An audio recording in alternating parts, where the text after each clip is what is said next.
O Senhor esteja convosco. Ele está no meio de nós. Proclamação do Evangelho de Jesus Cristo segundo Mateus. Glória a vós, Senhor.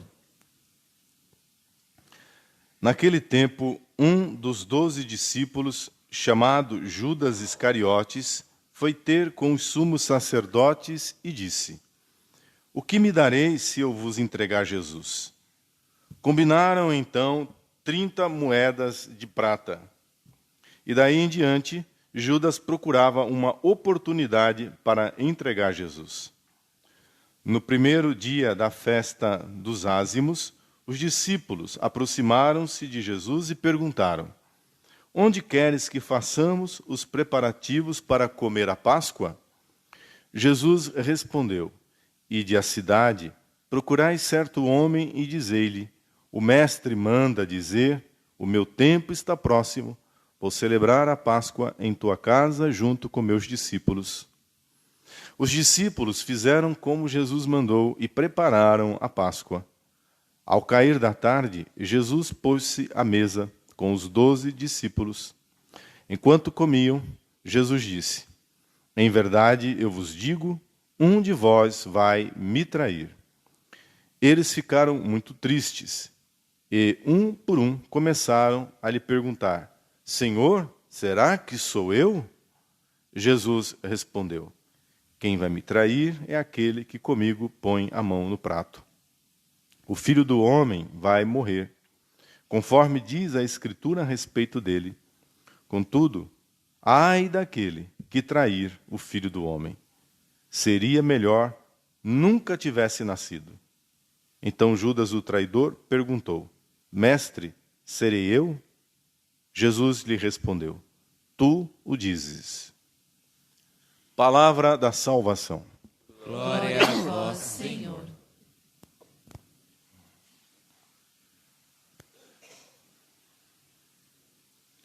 Louvado seja nosso Senhor Jesus Cristo. Para sempre seja louvado.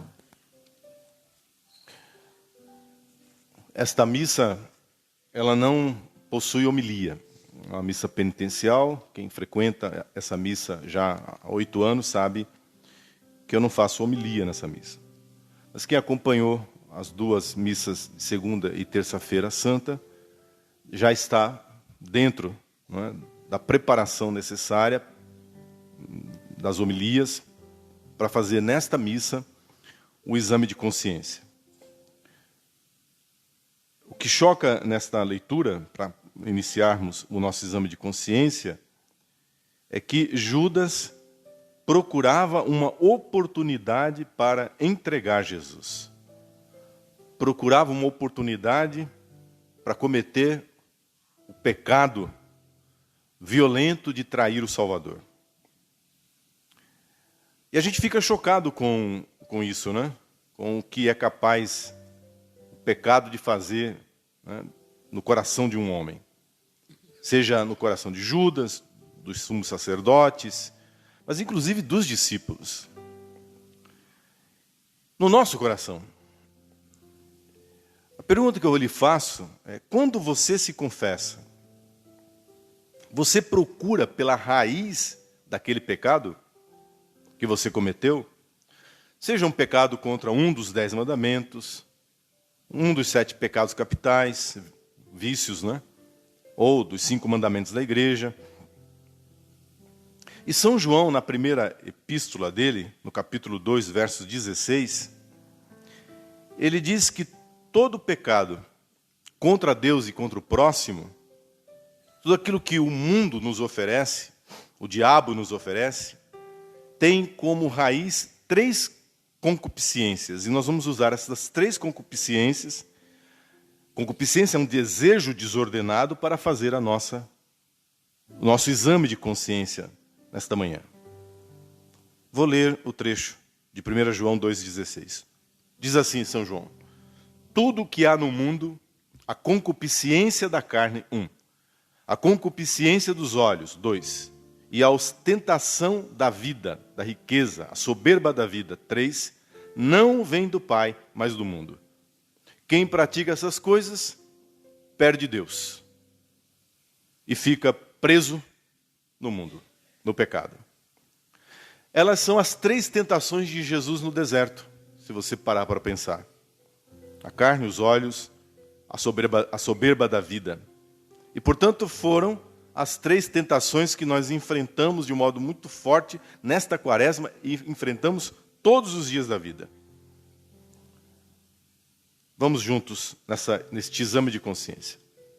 Feche seus olhos, olhe para a cruz, concentre sua mente e seu coração.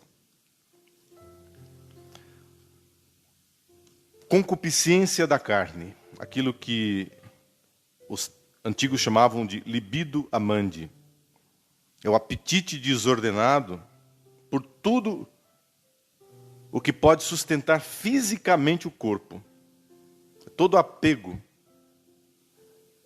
desordenado a coisas que poderiam ser e são normais, comuns, boas, mas que por causa desse apetite desordenado, essa sede desordenada, torna-se um estrago para a nossa vida, um pecado. Seja um desejo de conservação do indivíduo, comida, bebida, sono, seja a conservação da própria espécie, a sexualidade desordenada.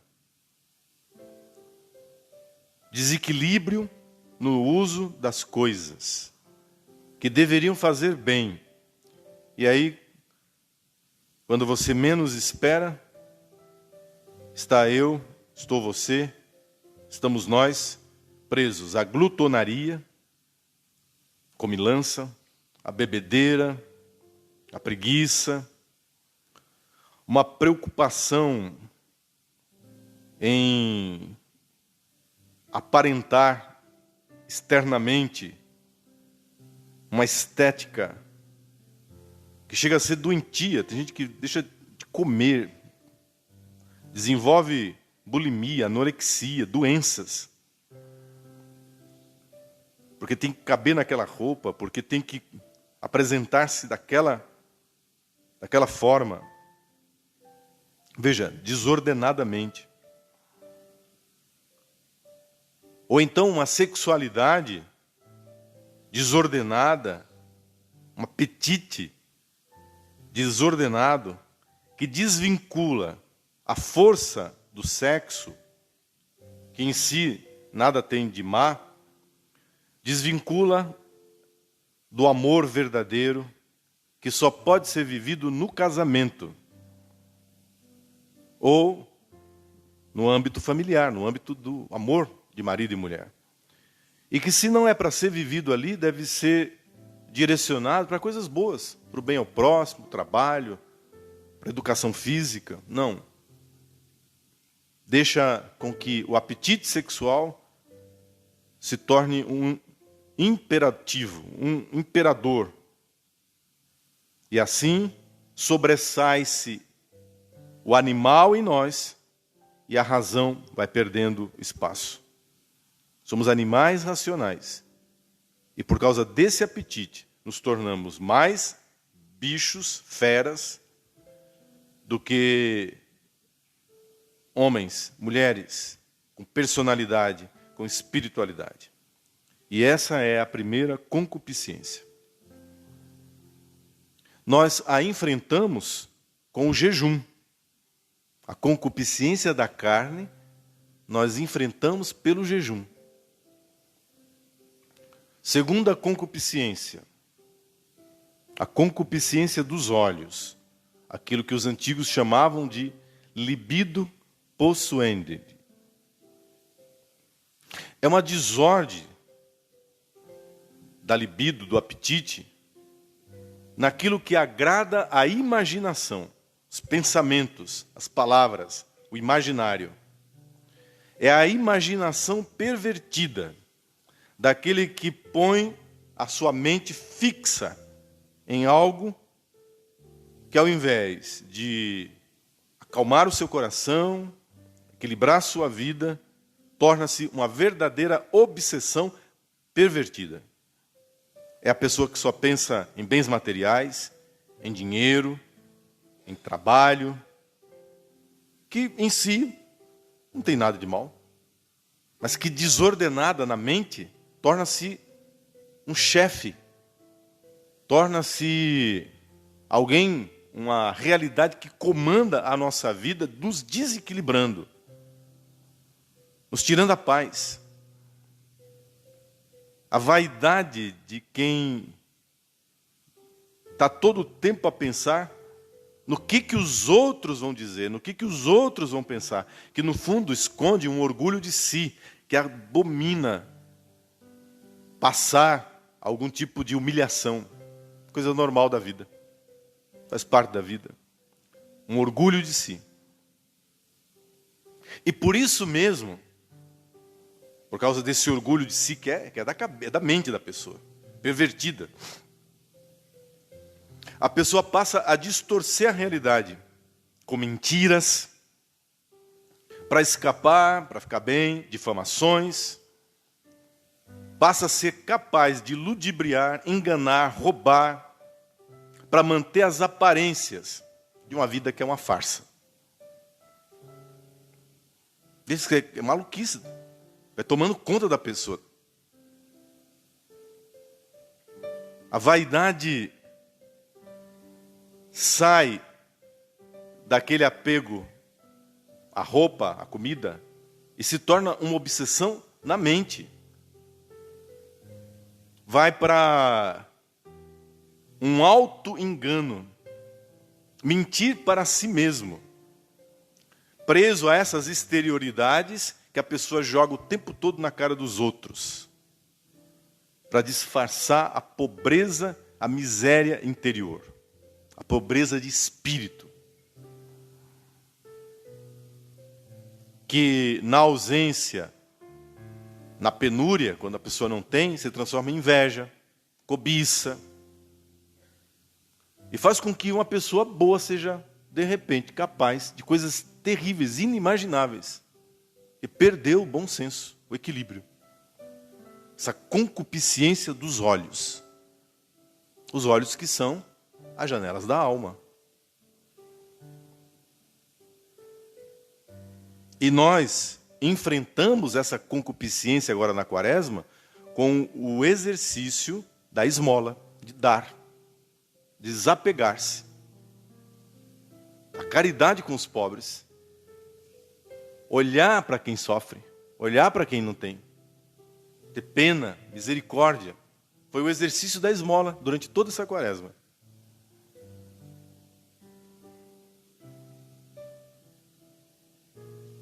Terceira concupiscência. A concupiscência mais grave, que é a soberba da vida. Aquilo que os antigos chamavam de libido dominandi.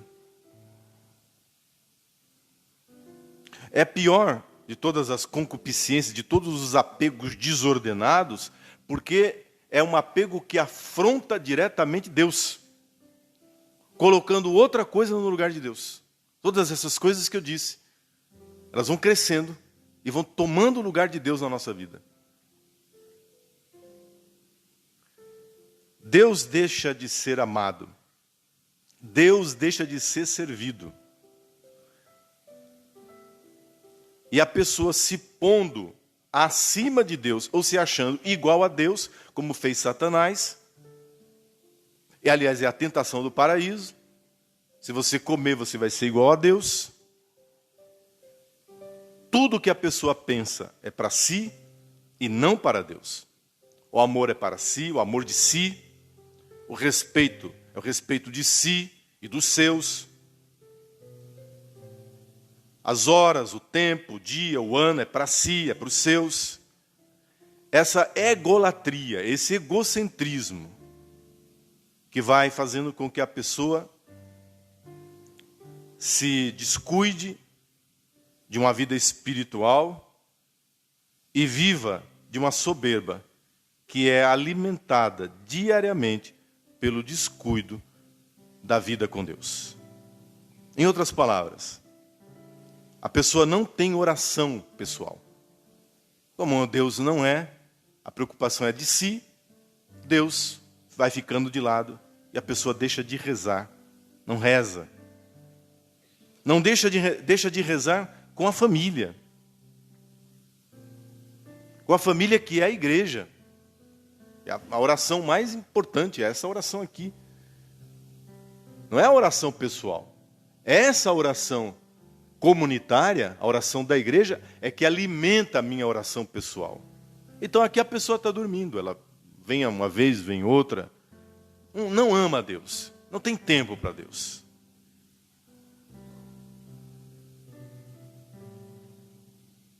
Fala de Deus com banalidade, com piada, com menosprezo. Deus é um nome usado e abusado na boca dessa pessoa cuja soberba da vida tornou-se um imperativo. É a pessoa que não tem agenda para Deus. Ela tem agenda para tudo, mas para Deus não. E aí, isso depois se inverte e se converte em falta de agenda para o pobre, para a família, para o esposo, para os filhos, para os pais, para os pobres. Quem não tem agenda para Deus, só tem agenda para si. Não tem agenda para os outros. Perceba. Quando você começa a ser preterido, colocado de lado na agenda de alguém, começa a perceber que não é só você, é porque a pessoa só tem agenda para ela. É a soberba da vida. Ela é Deus. E, geralmente, pessoas assim querem ser insensadas. Querem ser adoradas. O tempo todo. Elas têm razão, elas sabem tudo. Incense-me, por favor. Como é que nós enfrentamos durante a quaresma? Qual era o exercício da quaresma contra essa concupiscência? A oração. E assim foi a quaresma inteira, não foi? Jejum, esmola e oração. Enfrentando as 3 terríveis concupiscências, que são as raízes de todo o pecado. Acabamos de passar por todos os pecados. Não ficou nenhum de fora. Senhor Deus, admiramo-nos de Judas que se levanta para trair o Salvador. Judas fez isso porque descuidou do lugar que Jesus deveria ocupar na sua vida. Porque deu lugar à carne e não ao espírito. Só a carne e os apetites da carne importaram. Isso aconteceu porque Judas deu lugar aos maus pensamentos, focados em si, esquecido do outro. Judas me lembra, Judas nos recorda de que nós não somos muito melhores não, se nós não cuidarmos. A gente fica admirado. Como Judas foi capaz? Oportunidade. Ele ficou em cima do muro. Tem uma história que todo mundo conhece, né? Que um monge estava em profunda tentação, em cima de um muro do convento, querendo fugir. Viu, irmãs? Querendo fugir do convento.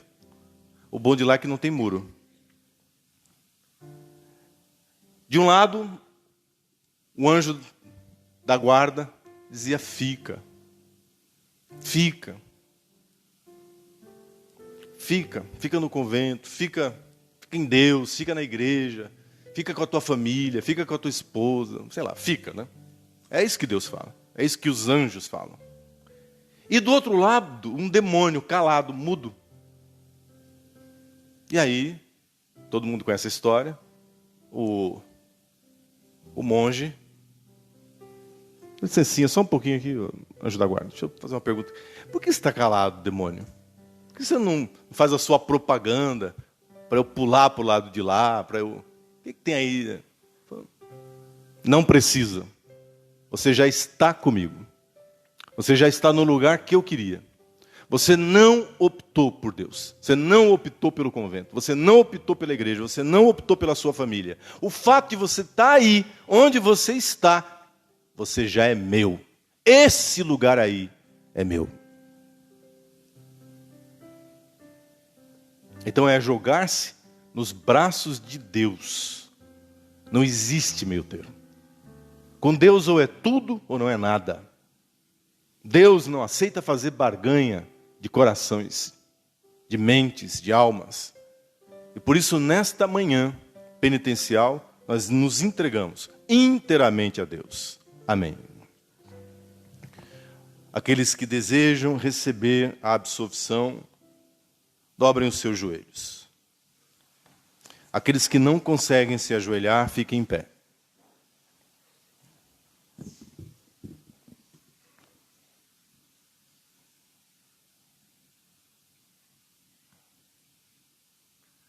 Deus, Pai, que não quer a morte do pecador, mas que se converta e viva, que nos amou primeiro e enviou o seu Filho ao mundo, para que o mundo seja salvo por ele, vos manifeste a sua misericórdia e vos dê a sua paz. Amém.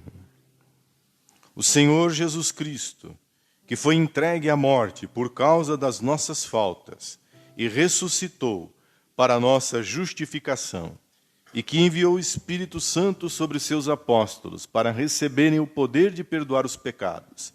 Ele, pelo nosso ministério, vos livre do mal e vos encha do mesmo Espírito Santo. Amém. O Espírito Consolador, que nos foi dado para a remissão dos pecados, e no qual temos o poder de chegar ao Pai, purifique os nossos corações e os ilumine, para que anuncieis o poder do Senhor, que vos chamou das trevas à sua luz admirável. Amém. E eu vos absolvo dos vossos pecados, em nome do Pai, e do Filho, e do Espírito Santo. Amém. Senhor nosso Deus, nós te louvamos e bendizemos. Entregamos a nossa vida inteiramente a vós, nesta Santa Eucaristia.